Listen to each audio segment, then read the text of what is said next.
বাংলাদেশে সনাথ জয়সূরিয়া শুধুই কি আনন্দ ভ্রমণে এসেছেন, নাকি বাংলাদেশ দলের কোনো দায়িত্ব কাঁধে নেওয়ার জন্যই তার এই সফর? প্রশ্নটা যে ডালপালা মেলেছে অনেকগুলো কারণে। বাংলাদেশ ক্রিকেট বোর্ডের তরফ থেকে আনুষ্ঠানিক কোনো ঘোষণা না এলেও সাম্প্রতিক আভাস দিচ্ছে ভিন্ন কিছুর। খেলোয়াড়ি জীবনেই ক্রিকেটের বড় অধ্যায় জুড়ে নিজের নাম লিখেছেন জয়সূরিয়া। তামাম বিশ্বকে বুঁদ করে রেখেছিলেন আগ্রাসী মেজাজে। সেই পাঠ চুকেছে অনেক আগেই, তবে ক্রিকেটকে ছাড়া হয়নি। নিজের অর্জিত সমস্ত জ্ঞান দর্শন নিংড়ে দেওয়ার জন্য কোচিং ক্যারিয়ার শুরু করেন। ক্রিকেট বিশ্বে একটা সময় দাপট দেখিয়ে চলা শ্রীলঙ্কা পথভ্রষ্ট হয়েছে।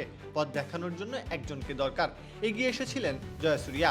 নতুন করে গড়ে তুলতে চেয়েছেন এই দলটাকে। শেষটায় ব্যর্থতার গোলকধাঁধার সমাধান তিনিও করতে পারেননি। টি-20 বিশ্বকাপে সুপার 8-এ বাদ পড়েছে শ্রীলঙ্কা। এই দায় মাথায় নিয়ে প্রধান কোচের দায়িত্ব ছেড়েছেন জয়সূরিয়া। এমন পরিস্থিতির মাঝে বাংলাদেশ সফরে আসা ইঙ্গিত দেয় নতুন পথ চলার। নিক পোথাসের মেয়াদ শেষ হওয়ার পর বাংলাদেশের ব্যাটিং কোচের দায়িত্ব সামলাচ্ছেন মোহাম্মদ আশরাফুল। তবে অনেকটা ভারপ্রাপ্ত পদের ভূমিকায় রয়েছেন তিনি। সিরিজ বাই সিরিজ চুক্তিতেই কাজ করে যাচ্ছেন আশরাফুল। এই জায়গাটাতে স্থায়ী সমাধান হতে পারেন জয়সূরিয়া। নতুন আঙ্গিকে পথ দেখাতে পারেন বাংলাদেশকে। দুয়ে দুয়ে 4 মেলালে এই সফরটা যে সেরকম কিছুরই ইঙ্গিত দিচ্ছে। প্রত্যহ কাব্য, খেলা ৭১।